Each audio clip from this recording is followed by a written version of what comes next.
Now, the last video on astrology. Well, not the last video, but one video that I forgot, which was very important, is Neptune.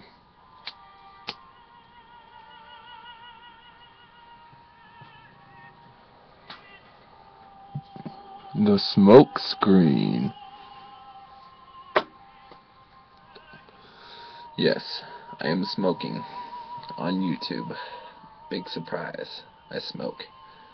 I smoke this. What do you think that is? I don't know. Could it be pot? They just legalized it in Colorado. No, this is very refined tobacco. Actually. Good shit right there.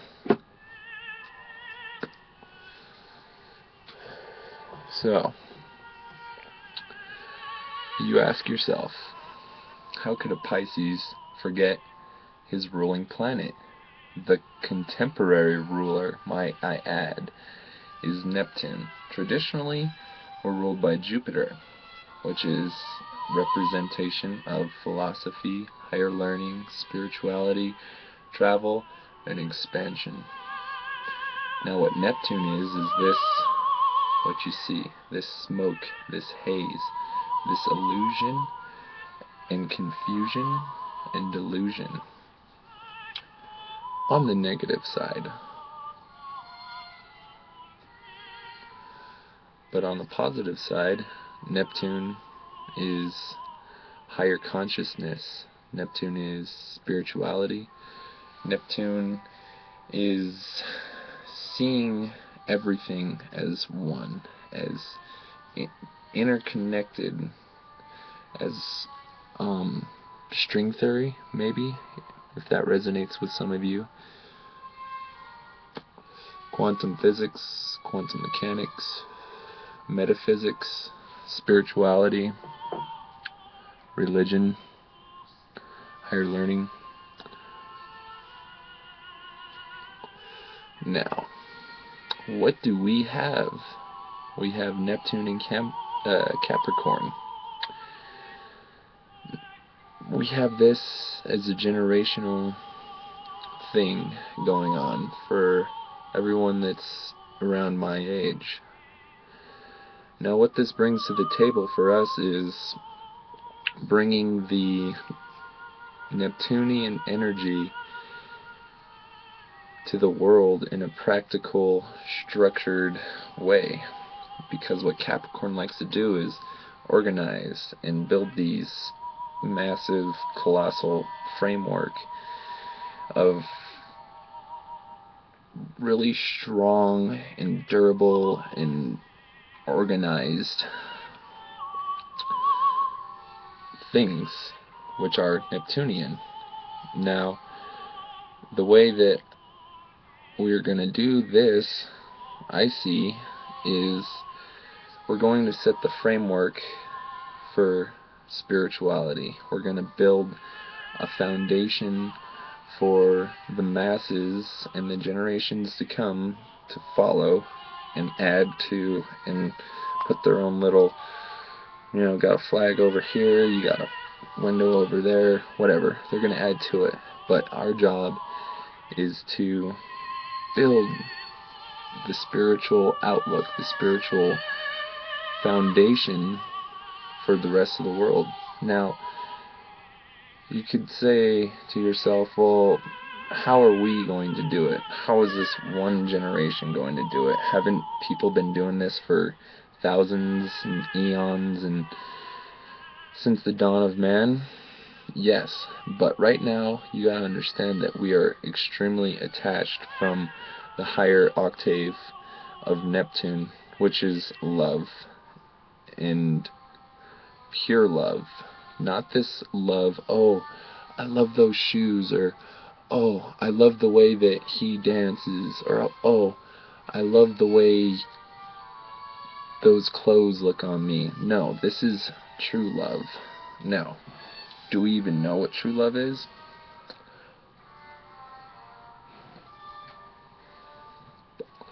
I don't know.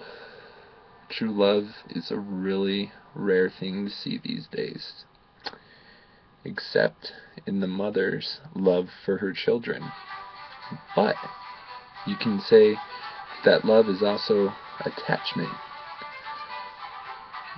Now, that's a tricky and touchy subject, but people become attached to things that they aren't supposed to be attached to.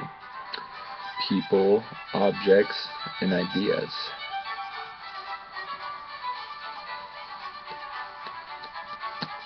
Oh, went out on me. Guess I wasn't supposed to smoke it anyways. Okay. Now getting back to this attached, clingy love. People like to label things, and they like to form these attachments in their mind, thinking that they need these things, thinking that they couldn't live without them.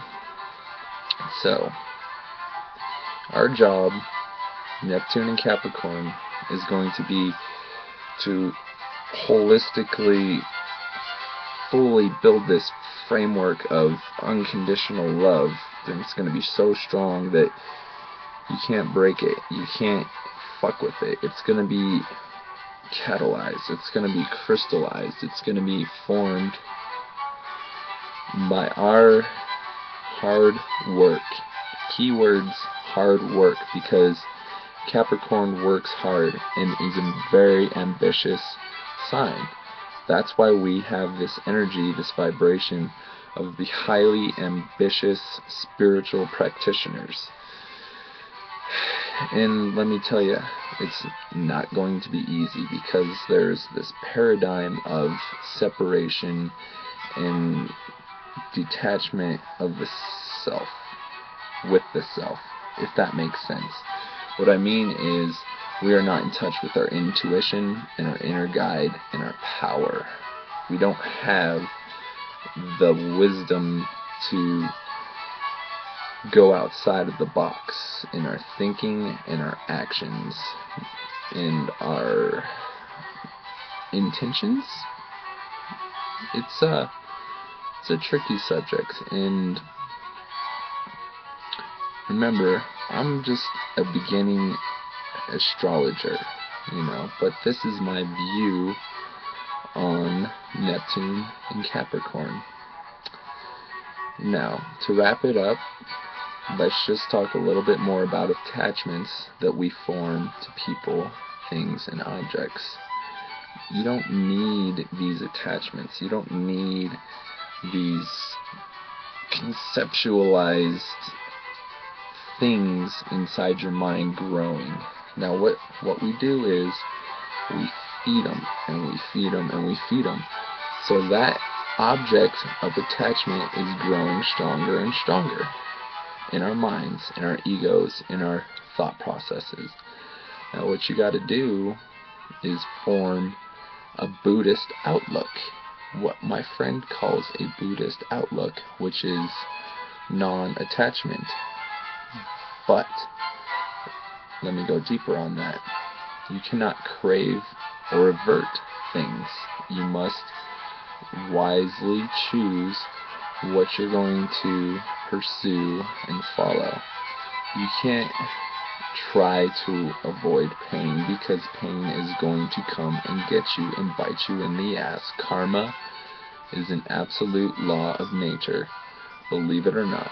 You don't have to believe in karma or God, but guess what? The old adage goes, what goes around comes around. What happens is you do something very, very bad, or you do something a little teeny weensy bit bad, and it goes around.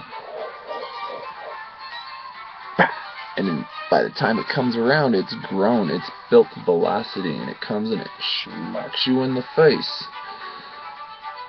And that, my friends, is karma. And that's why people say, oh, karma's a bitch, oh, I can't wait till karma comes and gets you. But really, karma isn't a bitch.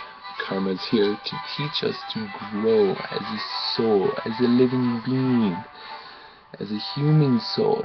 We are not true human beings yet. We have not evolved. A true human being would be Buddha, Jesus, Krishna, Mozart, Beethoven, Plato, philosophers, Pythagoras, people that were gems, giving us these tools and pieces of information that are out there for us to follow and use and cast them away if they don't work for you. If it doesn't resonate with you, with your being, with your soul, with your intuition, then you don't need it.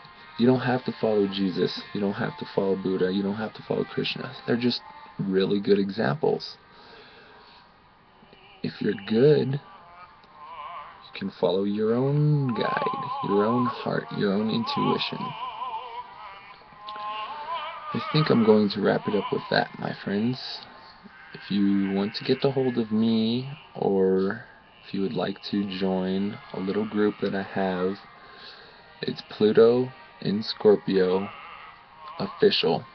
Check it out. It's on Facebook. I try and post positive, enlightening things.